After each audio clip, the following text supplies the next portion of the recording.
Bit-bit ang mga salbabida, suot-suot ang shades at masayang pagtatampisaw sa malamig na tubig.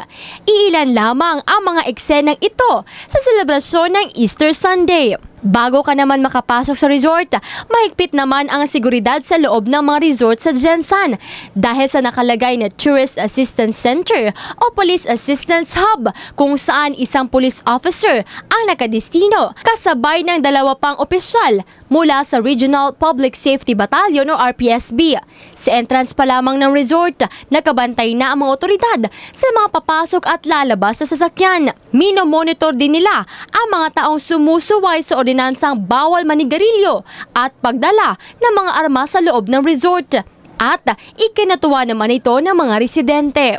Salo-salo sa kaunting handa ang pamilya ni Franklin Gambao na nagmula pa sa Isulan Sultan Kudarat dito sa isang resort sa Gensan. Anya ngayong linggo ng pagkabuhay, dapat raw ay masayang ipagdiwang ng bawat Katolikong deboto ang muling pagkabuhay ni Jesus. Hindi man engrande ang selebrasyon, ang importante raw ay magkakasama ang bawat miyembro ng pamilya. Siyempre, dapat mag-enjoy kasi muling pagkabuhay ng ating Panginoong Diyos. So dapat mag-enjoy tayo, mag-celebrate, ganun yun.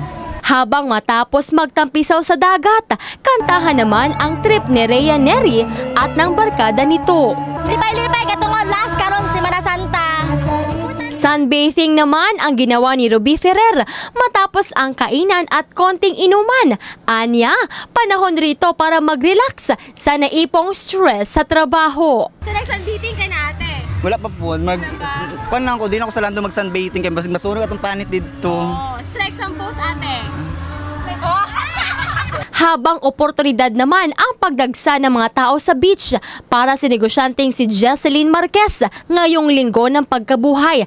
Dahil kung regular lamang na araw, nasa 150 pesos ang minimum na kita nito. Pero kahapon araw ng linggo kung saan dagsa ang mga tao, times 2 naman ang kita nito. Dati mga 150 lang. Pero mas Habang matapos ang isang linggong puro gulay at isda ang nakahain sa mesa sa paggunita ng Semana Santa, karne naman ang handa at inihaw ng pamilya ni Erlita Tampan. Karon pwede na magkaon kay nabuhi naman atong Ginoo. Ano diri man yung nag-celebrate ng Easter Sunday? Ay may man dire kay ang akong pamilya magkatapok-tapok may kauban ako si Jasmine, akong anak. Iba't iba man ang estilo ng paggunita ng mga debotong Katoliko sa araw ng muling pagkabuhay ni Jesucristo.